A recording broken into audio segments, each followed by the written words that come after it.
Okay, hello everyone. I have shared my slide. Hopefully you can see the screen. Welcome to today's lecture. One thing before we start with today's lecture, today I will like to be go a little fast, but again, not discouraging any questions. Uh, yeah, we have different polls during the lectures, so we can use them. But again, we need to cover the syllabus, so I will try to be a little bit fast as compared to the previous lectures. Okay. So last time we were talking about CPU scheduling, and we just started the topic or the discussion about CPU scheduling. We had a motivating example, and then we said that there are various scheduling algorithms, and then we were talking about, okay, if there are various scheduling algorithm, then which one of them should be used for selecting a ready process for execution or for scheduling the processes. It depends upon what performance parameter is of interest for the user, right? Or for us as a designer, system designer. So let's say but the question is that what are those performance parameters which we can use to compare different scheduling algorithms with each other. So first one of them is the CPU utilization.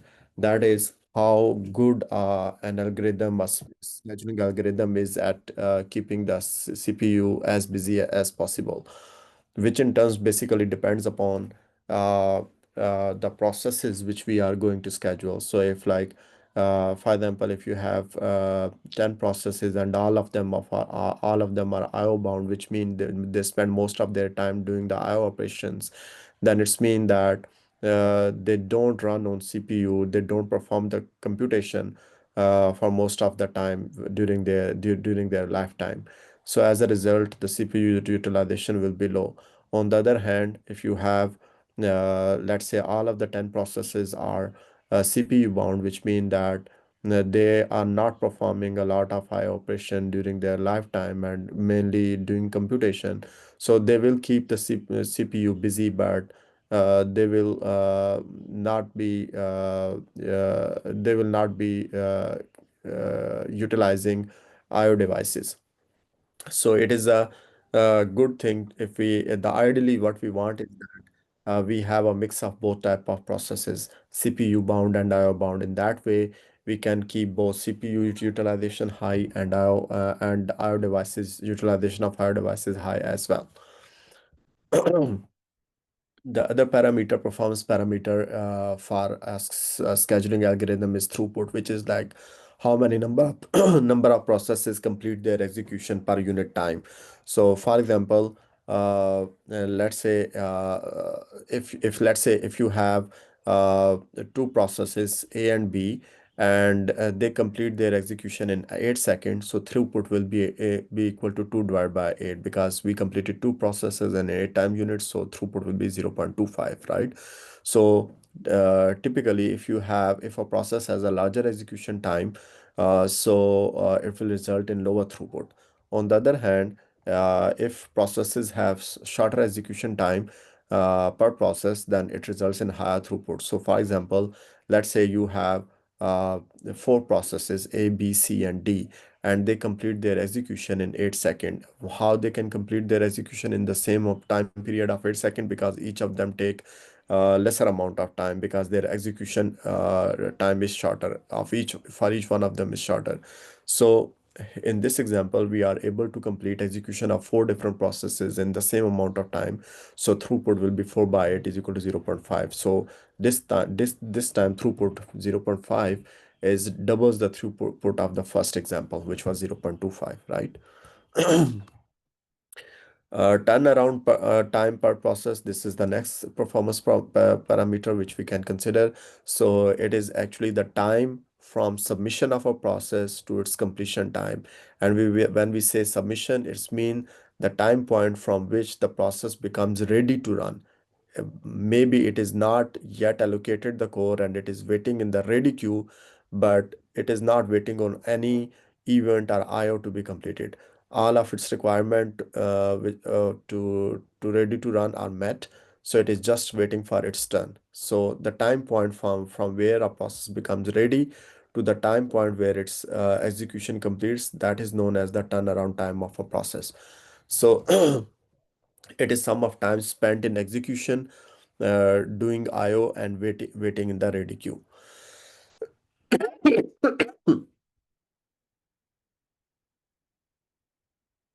So for example, if we have this schedule, like we have two processes A and B, which are scheduled alternatively over the time period of 8 seconds. So turnaround time of process A in this particular example will be 7 seconds. Why? Because let me select the pointer. So why? Because let's say if this is time 0, so process A becomes ready, starts running at time 0, and then it completes its execution at this time point.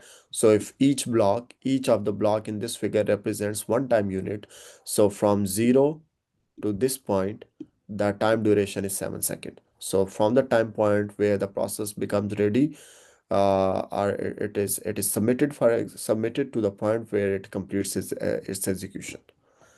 So in this case, it is 7 seconds for the process A. Uh, in the second example, where if we have a look at in the second example where we have four different processes A, B, C, and D, and they complete their execution in 8 seconds. So turnaround time for process A will be 13. Why? Because again, process A it is submitted for execution at time 0.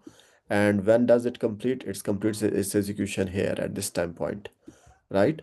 So if you count, you can do the counting on your own. If you consider each block equal to 1 time seconds, so it will be equal to 13 seconds, right?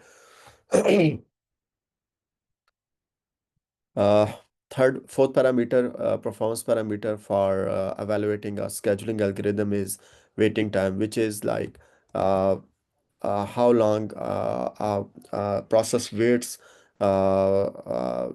in the queue, in the ready queue, which mean like it is not running, it is waiting for its turn. It is ready to run, but it doesn't get the turn and needs for a turn to be executed. So the time it spends waiting in the ready queue is its waiting time, right?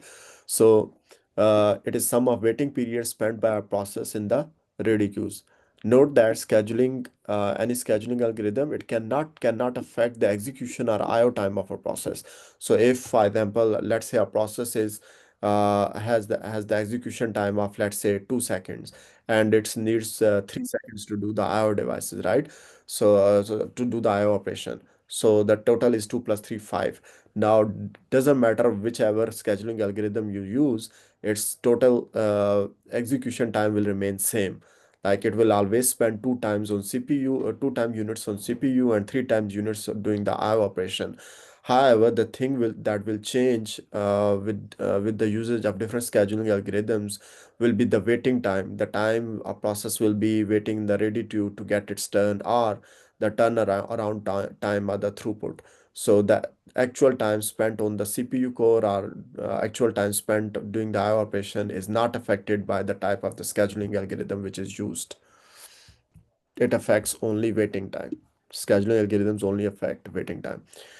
Response time, it is the time from the submission of a request by a user to the process to production of the first response, not outputting the response. So this is like how quickly a process can respond to a request submitted to it by a user. Uh, Actually, which in turn depends upon how quickly processes are scheduled for execution, right? We will come back to this point later on, like how response time is affected by different scheduling algorithms. Questions? So ideally, our target is to maximize one and two. That is, we want to maximize the CPU utilization. So an ideal algorithm is one which can maximize the CPU utilization and maximize the throughput. but minimize the turnaround time per process, waiting time per process, and response time per process. So if we can find an algorithm which is good at doing both, that is maximizing 1 and 2 and minimizing 3, 4, and 5, then it's mean that we have found an ideal algorithm, scheduling algorithm. Okay. Uh, so having said that, like after discussing different parameters which we can use to compare or to evaluate one scheduling algorithm against another one, let's have a look at scheduling algorithms themselves. So first algorithm in the list is the first come first serve. So it is a straightforward algorithm, as clear from its name, that the process which becomes ready first is allocated the core for execution first. Okay, so process that requests the CPU first is allocated the CPU first. So let's say you have three processes, P1, P2, and P3, and their bus times are 24, 3, and 3. So bus time is the time when a process continuously runs on a CPU without requesting any IO operation, or without requesting to open any file, or without blocking, right? So it doesn't wait it doesn't need to wait for any event. It is simply doing computation on the process. So for the on the core. So for example, here we are saying that process P1 continuously performs some computation on the core without invoking any IO operation. So let's say, as we said, let's consider three processes, P1, P2, P3, with the bus time of 24, 3, and 3, right? So initially, this will be the situation of our ready queue. But then we are assuming that all our three processes, they arrive in the order. They arrive in the order mean P1, P2. So first P1 becomes ready to run, then P2 becomes ready to run, and then P3. So what we do is that we maintain a linked list of the PCBs, and the process which becomes first ready to run, its PCB is uh, injected or is placed at the tail of the linked list. So if we initially have this state of the ready queue, then P1 becomes ready. So what we do is that we place the P1 here, and then after P2 becomes ready.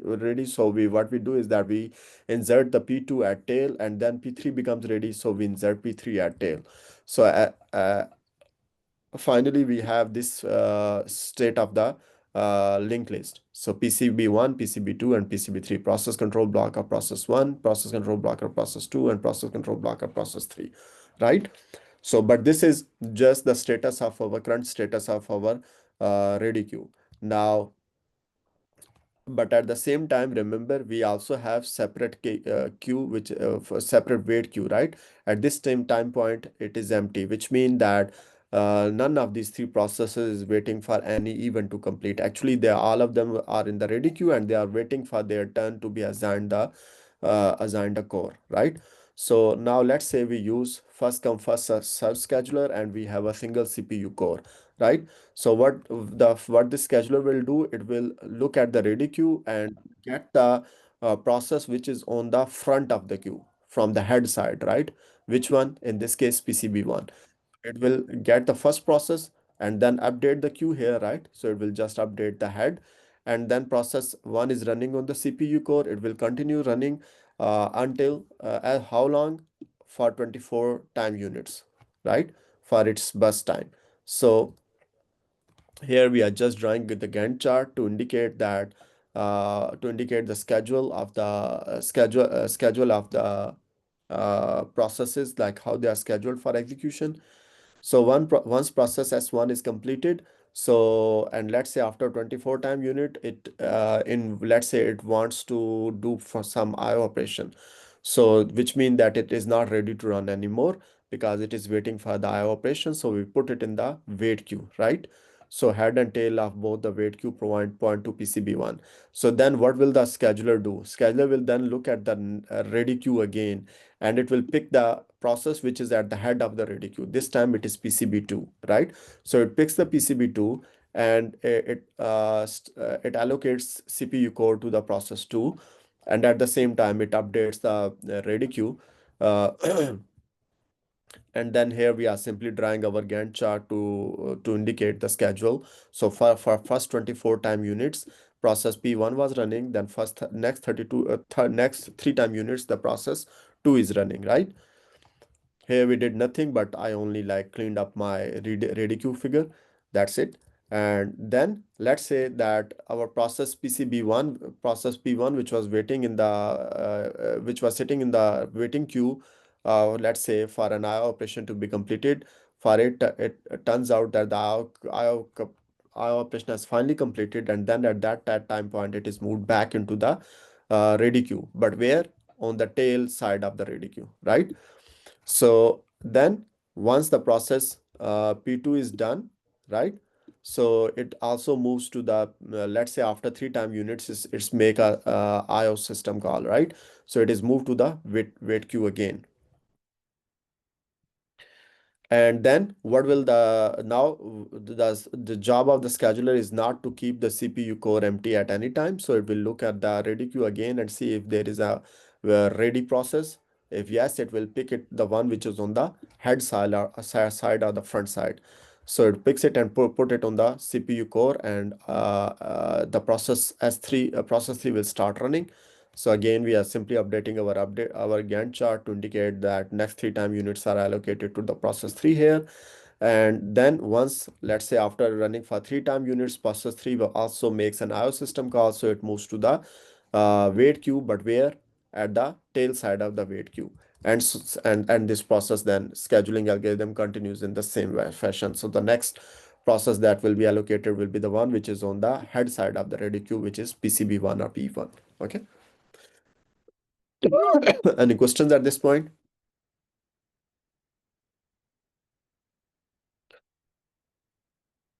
Oh, guys, you did. Why Uh, didn't you? Why no one pointed out that you can't hear me? I huh? was I hear muted you. I can hear you. now. I can Yeah, hear we've been you. hearing you the entire time while you've been Yeah. talking. Yeah. You okay? But I don't know. On my side, it is appearing that my mic was muted and Huh. my camera was also muted. But yeah, you So haven't been like, muted at all this entire time. We've still been hearing you. Mhm. okay. I was like, man, it's been like 5, 7 minutes, and okay, good that you were able to hear me. Fine. So I don't need to repeat. Okay. Okay. So, okay. Any questions at this time point? Seems pretty straightforward. Okay, yeah, it is. So, so here we have an example. So let's say we actually it is the same example we have seen earlier. So we have these 3 processes P1, P2, P3. They have their bus time 24:33, and if they arrive in the same order, like first P1 becomes ready, then P2 becomes ready, then P3. So they are entering the ready queue in the same sequence. On the head side, we have P1, then P2, then P3, right? So suppose that the process arrives in this order. So the Gantt chart for the schedule will be look like this one, right? So 0 to 24, the first time 24 time units will be allocated to P1, then next 3 to P2, and next 3 to P3, right? Right. Uh, Actually, there will be some, like, this figure is like, not 100% correct, because in realistic because in real life you will not have this switch context in 0 time. So here we are saying from 0 to 24 P1, and then immediately from 24, after 24 to 27 it is P2 is running. No, because then here, after that, here a context switch will be happening, right? And this context switch will take some time, because remember, when you do the context switch, what you need to do, you need to store the PCB of process 1 in the memory and restore the PCB of the P2 from memory and load its register values, and then it will start running. So it will take some time. But here we are ignoring the latency of the context switch, right, to keep things simple. So what will be the average waiting time? Okay, let me just discard these uh, annotations. Okay, so what will be the average waiting time in the average waiting time for processes in this example. So we can find that by first finding the waiting time for each process. So for P1 it will be 0 because it became available at time 0, right? And it was able to run immediately, no waiting time. So process P2, they all of them, we are assuming that they arrive in this order, but all of them were ready to run, right? All of them were ready to run. So P2 had to wait for how many times? 24 time units, and P3 had to wait for 27 time units, right? So average will be 0 plus 24 plus 27 divided by 3. So on average, waiting time is 17 time units. Any questions? Okay.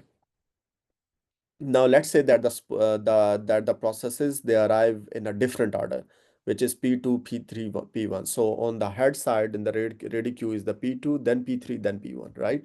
So remember, this is first come first serve. So the process which is on the head side is picked first. So P2 is picked first and then it runs. But there we are assuming that they have the same burst time as in the previous example, which was 3, 24, 3 for P2, 24 for P3, and 3 for P1. No, sorry. 3 for P2, 3 for P3, and 24 time units for P1, right? So now this time the Gantt chart will look like this. Why? Because this is first come first serve algorithm. So P2 is given the core first, so it runs for 0 for 3 time units, and then P3 runs for 3 time units, and then P1 runs for 24 time units. So the total time is still same. As you go back, the total time is still same, 30 for running all three processes. However, if now you look at the average waiting time, it will be different. Now P1 waits for how many time units? 6, because it starts executing at this time point. So 0 to 6, 6. P2, its waiting time is 0, right? And P3, its waiting time is this one here, right? 3 time units. So when you take the average, it is 3. So now you can see that there is a significant difference in average waiting time in the two examples. Here it was 17, in the new example it was 3. While all of the three processes have the same burst time, the only difference is in their arrival time, the order in which they are scheduled, right? So it is much better than previous case. So it means that average waiting time is sensitive to the CPU burst time of early arriving processes. So if the processes which are scheduled first, they have smaller burst time, then the subsequent processes they experience a lower waiting time. However, the processes which are scheduled first, they have a larger burst time. Then the processes which are scheduled after them, they see a longer burst time. So for example here, longer wait time. For example, P2 and P3, they see a longer wait time, right? So you want the ones with the shorter burst times at the head? Yeah, ideally we want that. But the question, the thing is like, uh, here in this example, we are not even addressing that addressing the question that how do we know the burst time? Actually, we cannot know the burst time in advance without actually running the process, right? But if we are actually running a process, it's mean we are already scheduling it. So this is like circular argument, right? So that is the problem. But yes, ideally we want those processes which have smaller burst time to be scheduled first, so that the overall average waiting time can be reduced. And it's divided by the number of processes, right? Yeah, so it is like just like you take average of anything, like for example, Okay, just making sure. so this problem where this problem is known as convoy effect. Which problem? The problem where the process with larger burst time, it is blocking other processes with the smaller burst time from running. Like for example, in the previous case where P1 was scheduled first and P2 and P3 were blocked behind P1. Blocked behind P1 in the sense that they cannot execute as long until the P1 is done with its own execution, right? Now, if P1 has a larger bus time, P2 and P3 have to wait for larger time, right? So this is known as convoy effect. So where a short process where short processes, they are stuck behind long processes, one or more long processes, right? So for example, consider that you have one CPU bound and many IO bound processes. For example, let's say you have P1, P2, and P3. So P1 is CPU bound because it spends majority of its lifetime doing the CPU operation or computation, while spends a relatively much smaller amount of time or a percentage of its lifetime doing the IO operation. On the other hand, P2 and P3, they are IO bound because they spend majority of their time, their lifetime doing the IO operation and very small amount doing the computation on CPU, right? So let's say initially we have P2 and P3 in the ready queue, right? Like we are just taking a snapshot of the system. So at the time point we are taking the snapshot, we have P2 and P3 in the ready queue, which means they want to run on the CPU, but at that particular time point, CPU is already running on P1. So if CPU is running, P1 is already running on CPU, then P2 and P3 need to wait for the P1 to complete its computation, right? Once it has completed its computation, then if in the ready queue on the head side it is P2, then P2 will be allocated the CPU and P1 will go ahead and start doing its IO, right? So it starts using the IO device one, right? And then once P2 is done, then the next process in the ready queue is P3. So it starts executing on the running on the core, and then at the same time when P2 is done here, so P2 starts doing its IO operation. This one, right? Now, once after that P3 is done, what happens is that it will, if it is done, so it will go ahead and start doing its IO operations here on the IO device 3, right? But see that our P1 is still not done with IO operation, right?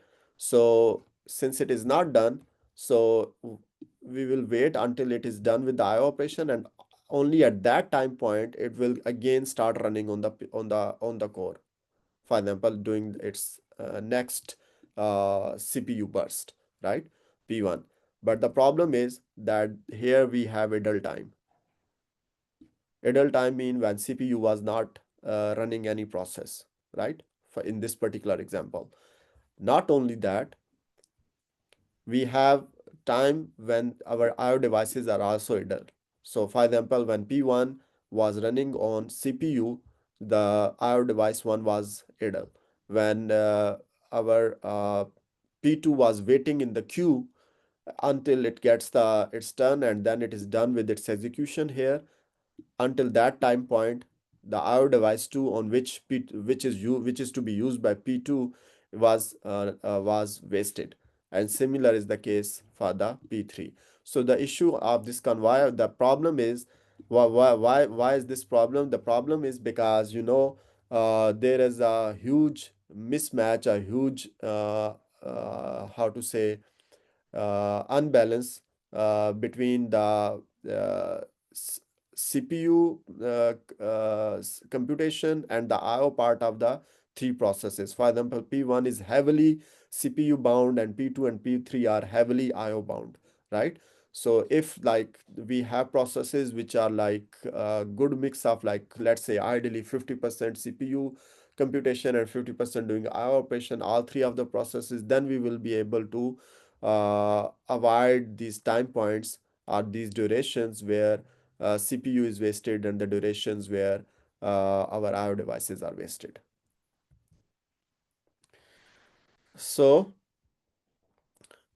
as a result of this convoy effect, so convoy effect, when does it appear? When one process is stuck behind other long process, which has, and long in the sense that that process has a much larger CPU burst. So for example, P1 in this example is a long process, and P2 or P3 from the perspective of computation are short processes, right? So what happens is that as a result of the nature of these processes, we end up having low device utilization due to the CPU bound processes, right? And we also end up having low CPU utilization due to IO bound processes. So for example, if here our P2 or P3, their purple portion was not that much small, but was, let's say, bigger enough, then we would not have this idle part here, right? Because P2 will be running and then P3 will be also running, right? So we have low CPU utilization due to IO bound processes. This also affects responsiveness, right? Because the CPU is busy with P1 for so long before it goes to look for IO. Yeah, that's correct. So for example, let's say P1 is running now, right? And P2 and P3 are waiting in the queue, right? So let's say P2 and P3, they become ready here at this time point, right? But they were not able to run because P1 was already assigned the core. Now, let's say if a user provides an input to the process P2, so process P2 cannot respond to that input or cannot interact with the user. Why? Because P2 is not even running, it is waiting in the ready queue. So once it will be able to do its CPU computation, and then it will be go ahead and do the IO operation, like for example reading input from the keyboard. Because here, if you look at the timeline, you first need to do the IO operation and then go ahead to the first do the CPU computation and then go ahead with the IO operation. So yes, you are right. It will affect the responsiveness of the processes as well. Any questions?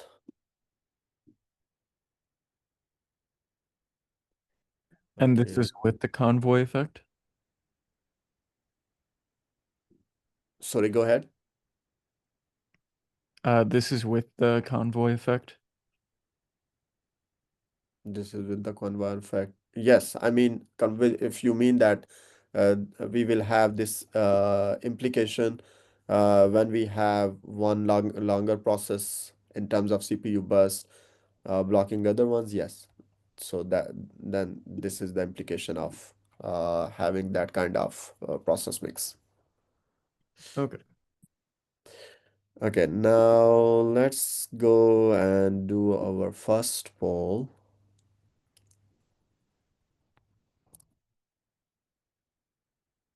Okay, I'm launching this and you have 30 seconds to complete it.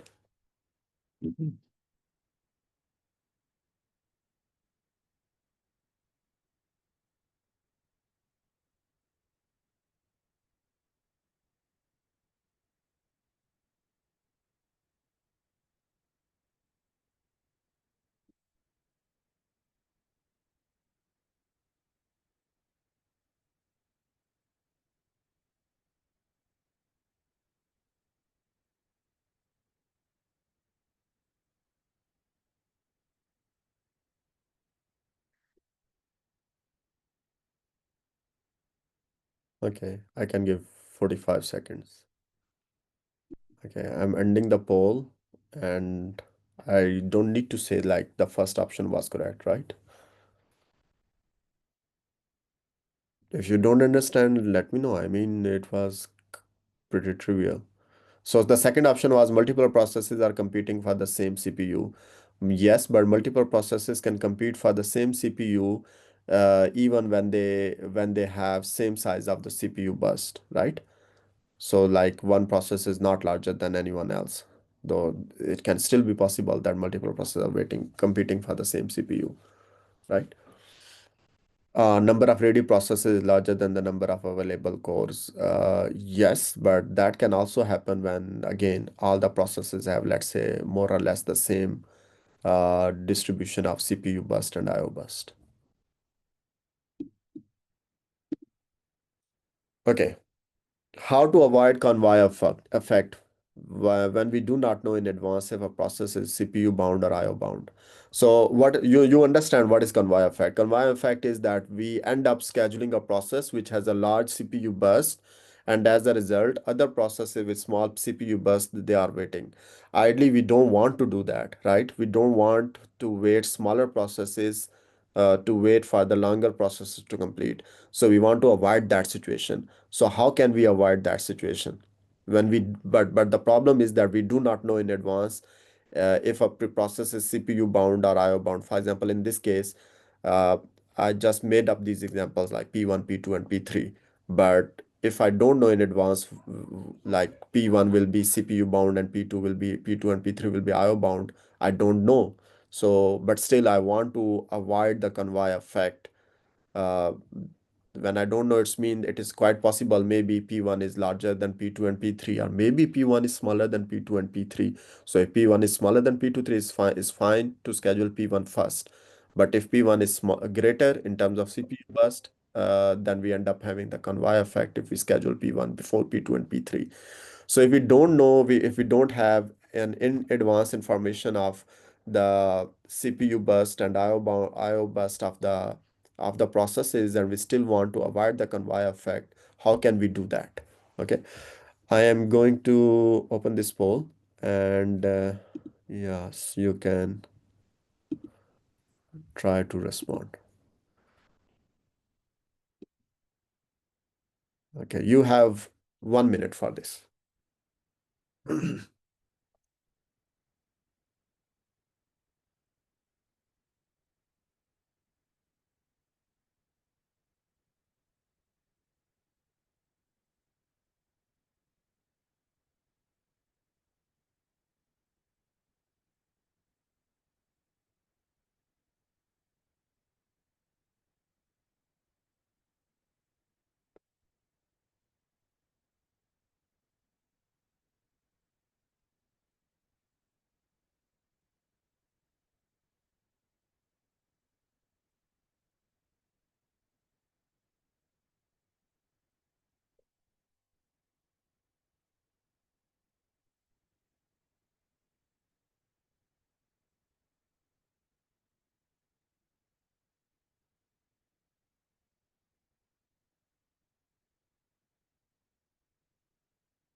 Okay, so let me like give you an idea of how can we do that. For example, here I said like in this particular example, we know that P1 has a larger CPU burst as compared to P2 and P3.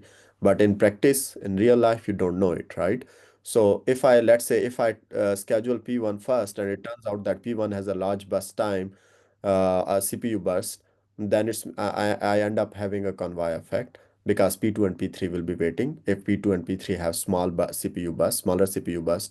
On the other hand, if it turns out that, oh, P1 has small bus time and P2 and P3 have relatively same or little bit higher, then I don't have any convoy effect, right? Because the P2 and P3 will not be waiting for a larger amount of time. But I don't have that information in advance. So what I can do is that instead of like relying on their CPU burst time, I can say, okay, I will preempt P1 after certain amount of time, some maybe after certain fixed amount of time, let's say after 2 time units. So even if it has, and I will after like preempting, I will give the chance to P2 or P3. So even if P1 has, let's say, large CPU burst time after 2 time unit, if I interrupt it, so P2 will get the chance. But if P1 has small bus time and I still interrupt it after 2 time units, still P2 will be get the chance. So P2 and P3 will not be waiting for that much larger amount of time. Okay. So what we can do is that you can use preemptive scheduling. For example, you can allocate time budget. So this is just one example of preemptive scheduling. So basically, you are not waiting for a process to complete its CPU burst and request an IO, and then you ask it to release the score. So you are not waiting for its CPU burst to be completed. Okay, example. Yeah, let's go to then poll 3.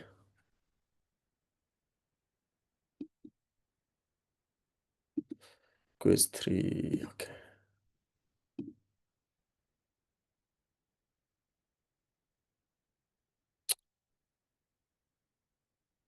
Okay, you have 60 seconds.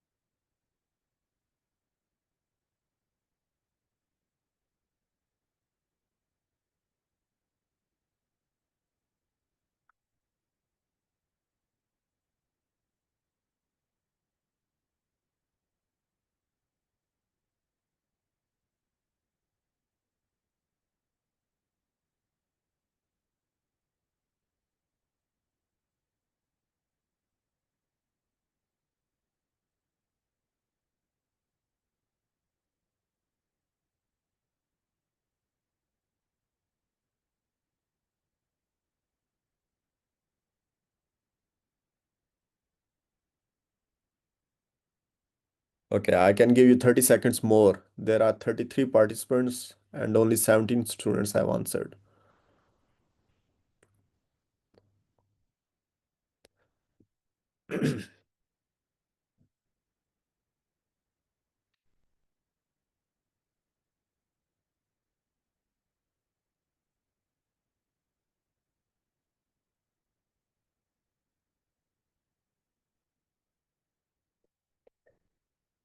Okay, let's have a look uh, at the solution then, right?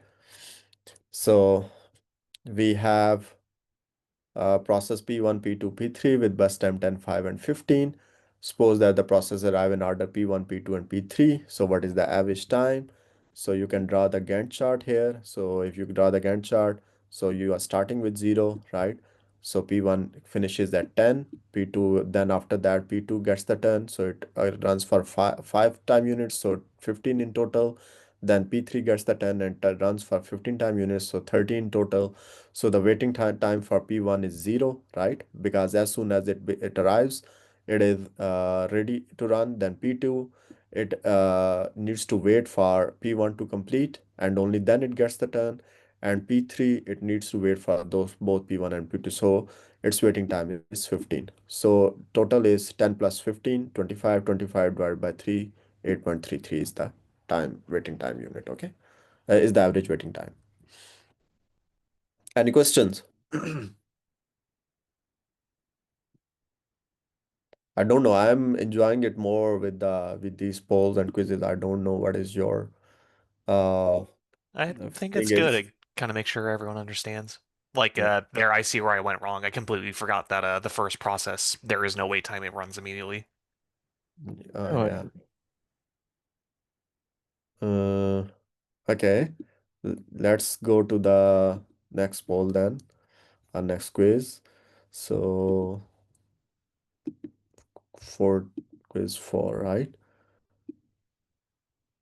Okay, go ahead. You have 60 seconds.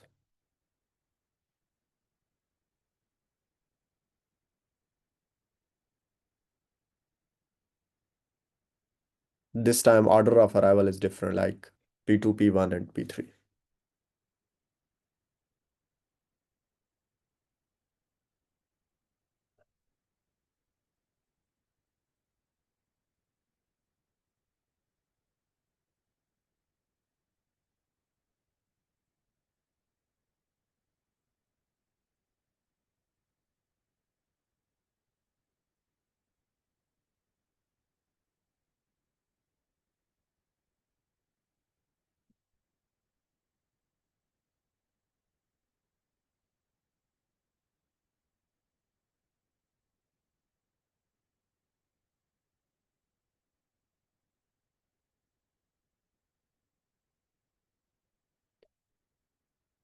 Again, I can give 30 seconds more.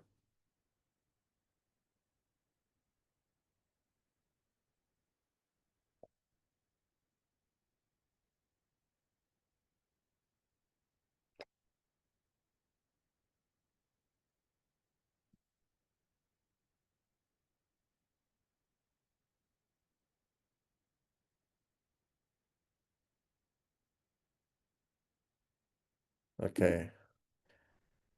Yeah, let's have a look at the at the answer then. So it's like same approach, right? No big science. So first P2 is scheduled, so it runs for 5 time units, then P1 because that was the order, right? So then P1 and P1 runs for 10 time units, so 15 here total in total, and then your P3 runs for 15 time units, so it takes 15 time units and total time is then 30. So now the waiting time for P2 is P1 is 5, for P2 is 0, for P3 is 15, and average waiting time is 6.66. So here you have actually you can see that your waiting time under FCFS algorithm, it depends upon the burst time of individual processes. So if you end up scheduling the larger processes before the shorter processes, you will have a larger average waiting time, which is a bad thing. Did the question say wait time or run time? I may have misread that. Okay, you want me to go back to that poll then? Okay, maybe I made a mistake. Let me check. What is the average waiting time? Okay, I misread it. My bad. Okay. Okay, example. Assume we have the following processes A, B, C, and D. Find out the finish time, waiting time. Finish time is the time here.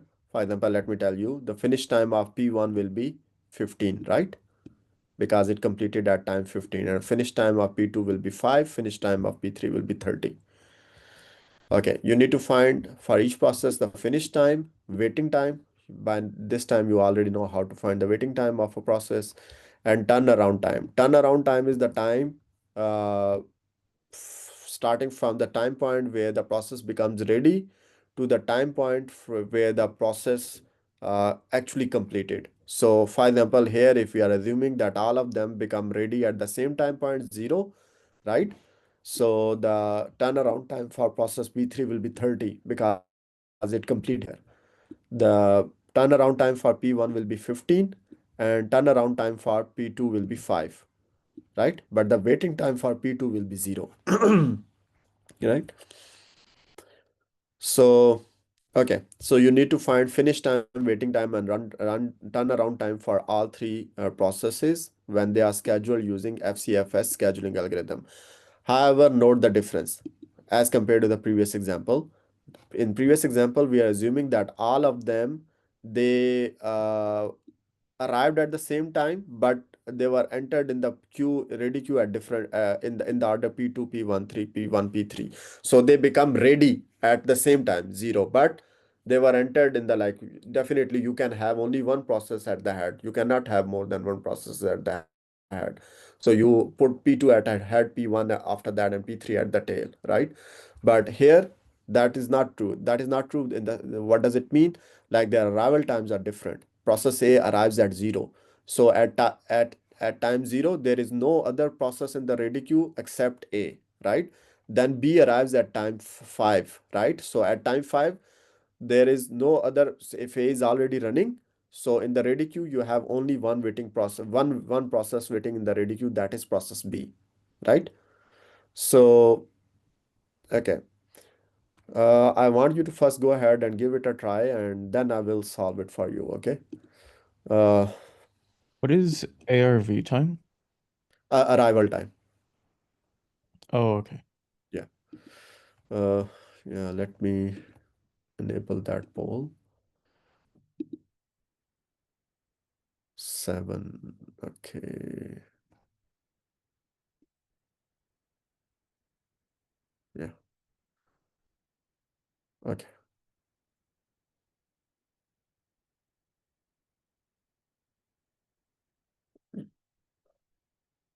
It's fine if you don't fill in those blanks. If you do on your notebook and you have answers, that's fine.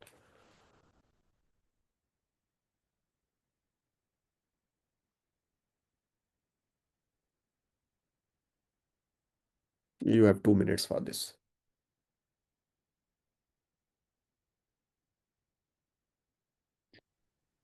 So would the arrival time of B be the finish time of A?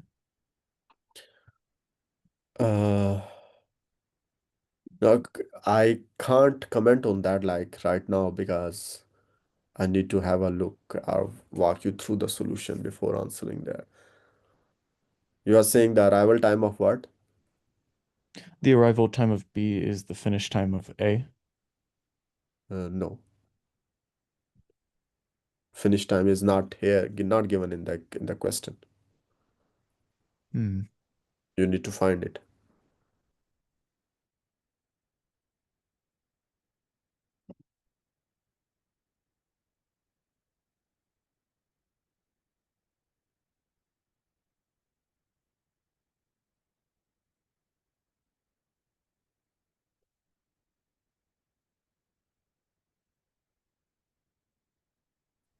Could I see the previous examples? Or actually, I might just be able to pull it up on Oh, thank you. Okay.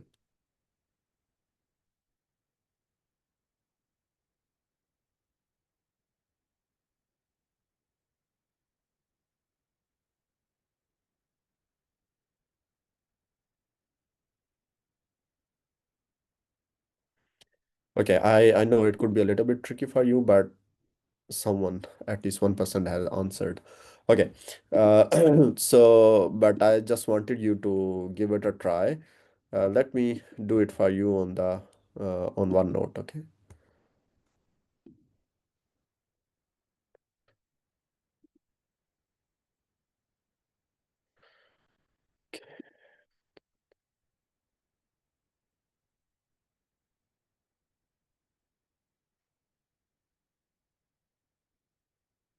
Right. So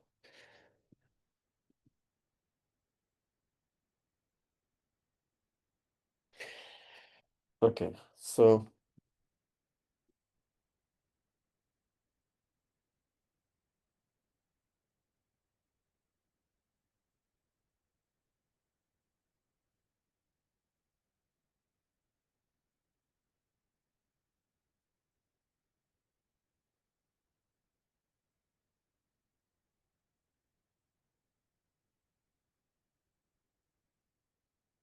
yeah.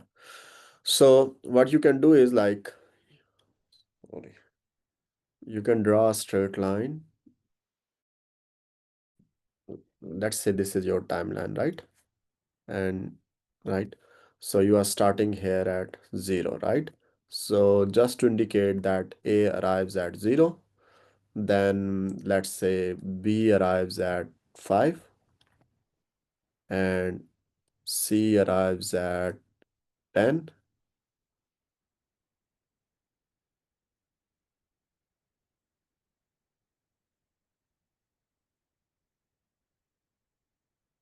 and then D arrives at 15, right?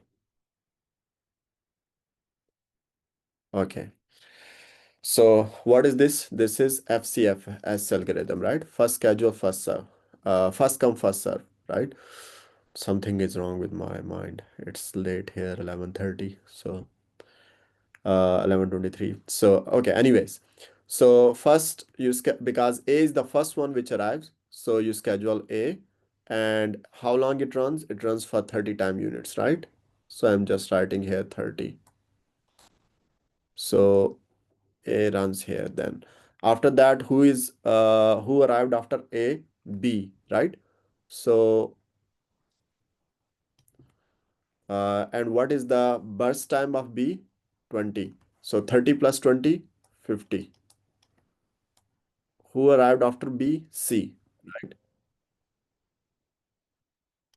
And what is the burst time of C? 12. So 50 plus 12, 62, right? And then who arrived after C? D. And what is the bus time of D? 10. 62 plus 10, 72. Okay. Now, what we were supposed to find?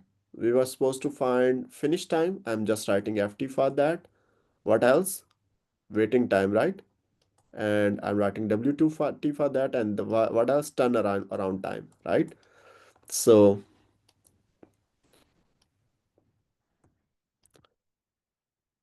so let's first have a look at finish time. For A, the finish time is 30, right?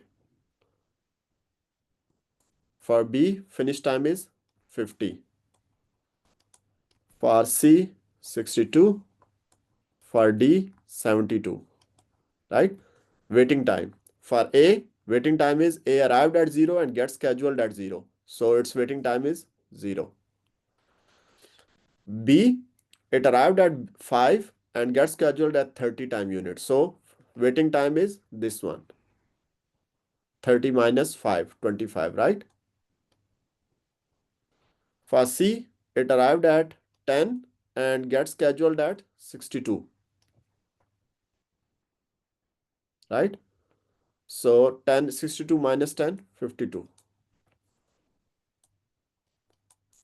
And for D, it arrived at 15 and gets scheduled at Oh, sorry. I made mistake, right? Did I? So for A, it is 0. For B, the wait time is 30 minus 5. For C, it is not 50, 62. Here it is 50. It's scheduled at 50, right? So 50 minus 10, 45, 40, right? Yeah. Yeah, you should correct me if I'm doing something wrong. So why is the waiting time for A 0 and not 30? Because B is um oh wait, because I see. You found the answer, right? The waiting time is like it arrived at 0 and it got scheduled at 0. So it start executing immediately. So waiting time is 0, right? For Yeah. A. So again, for C arrived at 10 and got the chance to run at 50. So 50 minus 10 is 40. And D arrived at 15 here and got the chance to run at 62. So 62 minus 15. So 60 minus 10 is 52. 47. 47, thank you. And around time. So turnaround time is when you arrive and when you are completed, time between. So for A, it is A completed here at 30, right? Here. So like 30 minus 0, 30. For B completed at 50 and arrived at 5. So 50 minus 5, 45. So when it was submitted in the queue, in the ready queue. So it was submitted in the ready queue at time 5, but it completed at 50, 50 minus 5, 45. And for C, it's completed at 62, but was submitted in the ready queue at 10. So 62 minus 10, 52. And for D, it completed at 72, but was submitted in the ready queue at 15. So 72 minus 10, 62 and 57, right?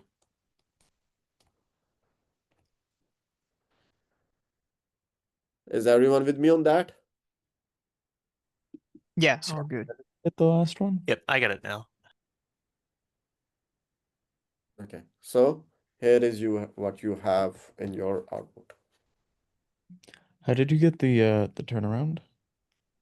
Okay, so turnaround is the time point between when the process entered the ready queue and when it completed its execution. So for example, here for A entered the ready queue at 0. So it became ready for execution at time 0 and it completed execution at 30. So 30 minus 0 is 30. So turnaround time is 30. Now let me do again one example for D. So D entered the ready queue at 15 here, right? Oh, so it's 72 minus 15? Yeah, 72 minus 15 is 57. Okay. So turnaround times are finish time minus arrival, and waiting times are turnaround time minus burst time. Maybe yes, but I mean, you are making it more complicated, in my opinion. So, like, if you want to calculate the turnaround time, it is the time from at the time point from where the process becomes ready for execution when it is submitted in the ready queue. So, for example, B was ready at 5, but it never got the chance because A was running, right? So it was ready at 5 time point, right? But then B completed at 50. So time point, the duration between when it becomes ready for running and the time point when it actually completed its execution. So 50 minus 5, 45.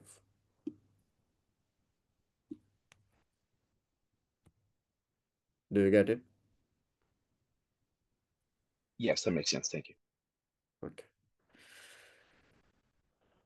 Okay, I already explained the solution, right? So the next algorithm which we have is shortest job first scheduling algorithm.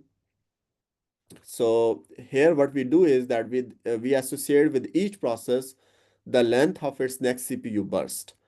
And then we use these lengths to schedule the process with the shortest time. So earlier what we were doing, we were not looking at the burst of a CPU, like how long it will take for a process to complete, right? To run. We were just saying Whoever comes first will get the chance to run first, irrespective of their length of the CPU burst. This time, what we do is that we look at the length of the next CPU burst of each process. And remember, we had this in the motivating example of why we even do the CPU scheduling, because the lifetime of a process consists of like multiple CPU burst and IO burst and their interleavings, right? If you remember that example, right? So what we do is that here in this algorithm, we look at the next CPU burst of the each process, and then use those lengths to schedule the process which has the shortest CPU burst time, right? So shortest job first scheduling algorithm is optimal because it gives the minimum average waiting time for a given set of processes. But the problem is that in reality, you cannot know the next CPU burst time of a process without actually running it. For example, without running your program, you don't know how long it will take on the CPU, right? So if you don't know in advance how long will it take, you don't know the next CPU burst. And if you don't know the next CPU burst, you cannot use this algorithm, right? So we will come back to that problem again, like we don't know the next CPU burst and how we can handle it. But for now, let's assume we know that information, right? And then we will look how the algorithm works. So here is an example of SJF, shortest job first. Let's say you have processes P1, P2, P3 and arrival time 0. So here, I want to just clarify, by arrival time, we mean the time at which you enter the process enters the ready queue. So all four processes, they enter the ready queue at the same time, right? But again, we can have only one process at the head, right? Not all of them can be at the head at the same time, right? So all of them arrive at the same time, and their bus times, we are assuming we know in advance without running the processes. So the bus time is 6, 8, 7, and 3, right? So remember what we do? We first run the shortest job first. This is not first comes first serve, right? So what we'll do is we look at all the processes which are in the ready queue, and we look at their bus time, and we pick the one which has the smallest bus time. Which one has the smallest bus time? This one, 3, P4, right? So we run P4. So let's say we evaluate it, we schedule it at time 0. So it runs for 3 time units, and then it is done. Once it is done, we look at the other processes which are waiting in the ready queue and pick the one which has the smallest burst time, which is P1, right? So P1 runs for 6 time units and completes as 9. So then we look again at the ready queue and pick the one which has the smallest one. So which is P3 this time. So it runs for 7 time units and completes as 16. So then after that, we only have one process left, which is P2, and it runs for 8 time units, and the whole scheduling completes at 24. Okay. Any questions?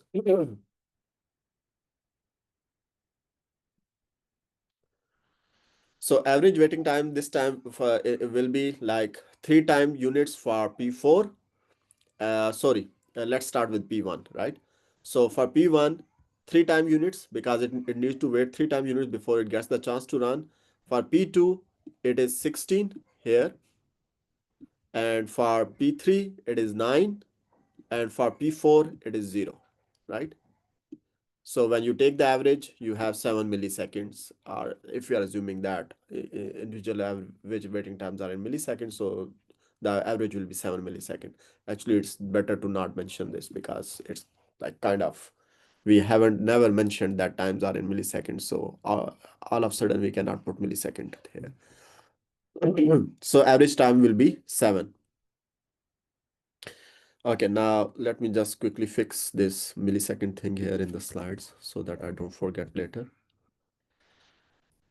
Any questions? No? Okay.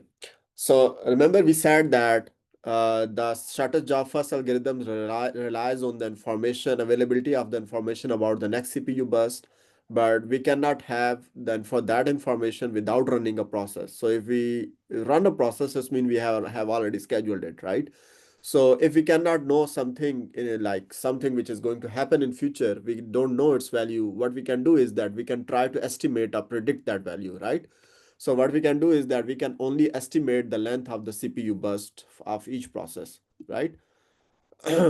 So this can be done by using the length of the previous CPU burst. So what you do is that you predict the future based on history, right? So for example, how long was the burst of this process? What was the length of the last CPU burst of process A? And based on that information, we can try to predict or estimate the length of its next CPU burst. Again, for those of you, if you are confused, sorry. Okay. If you are confused, let me then quickly open this lecture slide, last lecture slide, and go to the here. For example, remember we said that a process, life of a process consists of uh, different CPU and IO bus, right? And their interleaving. In this example, we kept it simple that size of each CPU bus is same. All the CPU bus have the same size, and similarly, all the IO bus they have same size in terms of time. But we just wanted to keep things simple for our purpose. But in reality, it is not true. Maybe the first CPU burst here. Uh, for maybe the first CPU burst here is taking 2 time units, and maybe this one is taking 10 time units, and maybe this one is taking 5, right? But without running, I don't know whether it will take 2. However, let's say if I have run this already actually, then based on the history, I can try to predict this one. And once I have run these two, I have actual information about them, I can try to predict then this one, right? How long it will take.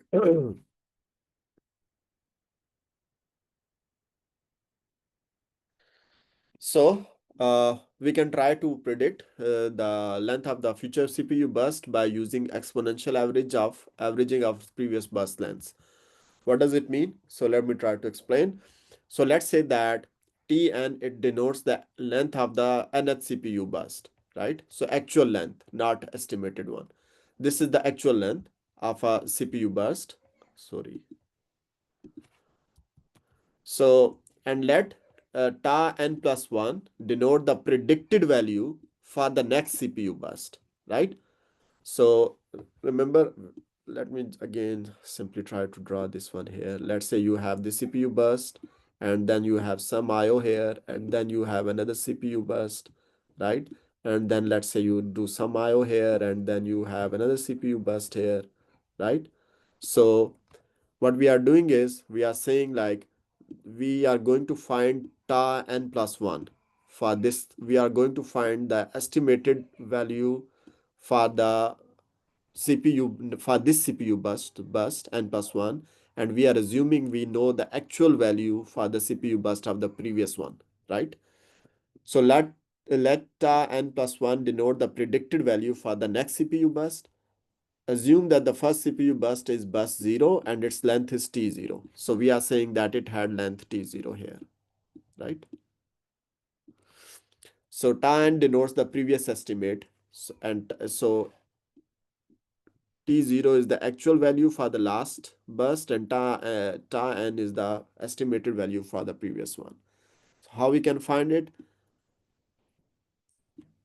Estimated length of the next burst n plus 1 is equal to alpha Tn. Alpha is a constant, we can come back to it. So Tn is the actual length of the previous burst plus 1 minus alpha times tan, the estimated length of the previous burst. Okay, so actually we are doing nothing. What we are doing is that our next estimated length of next estimated estimated length of the next burst will be a weighted sum of the actual actual length of the previous burst and the estimated length of the previous burst. And what will be the weight? It will be alpha and 1 minus alpha. So here if I say alpha is 0.5, 1 minus alpha is also will be 0.5. So I'm saying I will give equal weight to both the actual length of the previous burst and the estimated length of the previous burst. Any questions?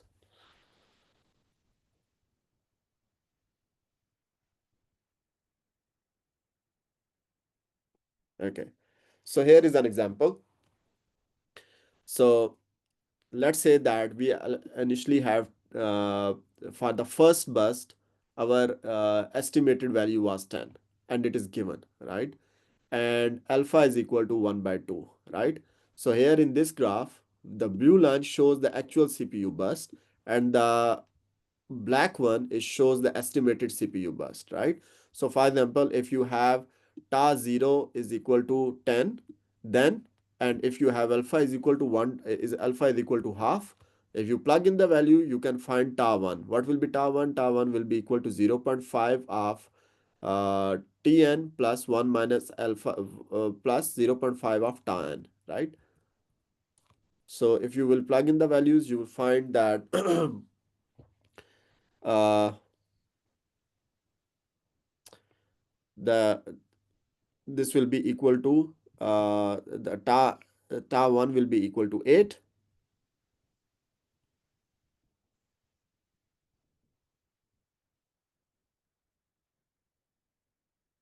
Uh, I don't know. Wait a minute. Let me have a look at this. I think there is something is confusing. It looks like the guess one is following the blue line for some reason. Yeah, I think I made this mistake here, right? So the guess is here. The guess is 12, right? And then guess is 11. Guess is 12 here. Guess is 11 here. And guess is 9 here. So you are following the sequence. So I made the mistake in labeling it, right? And then guess is 5 here, blue one, right?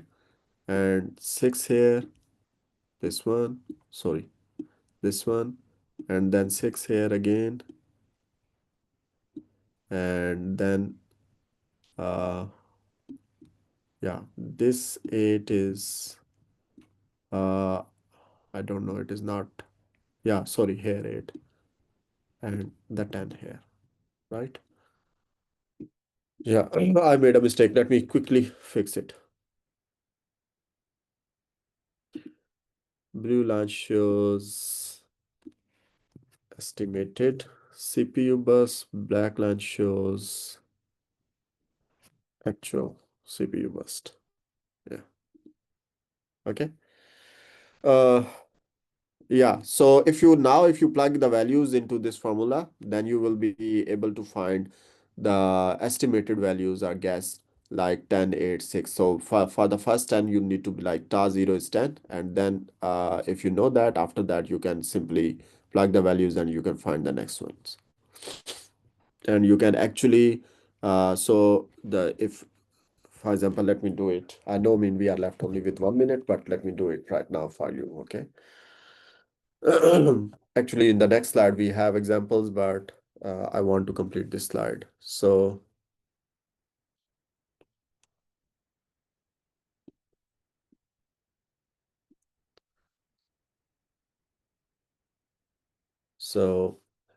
what was ta 0? Ta 0 was 10.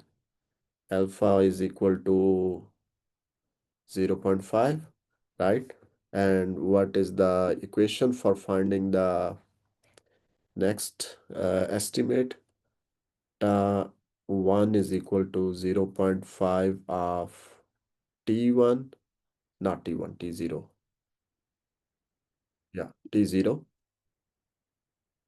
plus 0.5 of ta 0, right? So 0.5, what is T0? You can find it from the graph. T0 is here, 6, right? Yeah, from the graph, you can look at it and it is 6. And this one is 0.5 into 10. So 3 plus 5, 8. Okay. So you get 8 here. Okay, so this is how you can find. But I mean, in next slide, we have examples which we can do the next time. Okay. Any questions here? I mean, I was trying to be like faster. We had 37 slides and I'm able to only reach 23. Okay. If you have any questions, please let me know. Otherwise, that's it for today. All right. Thank you. And one thing, your project 2 module B will be released today, or if not today, then hopefully I will release it tomorrow morning. Thank you. Have a good day. You too. Everyone have a good day.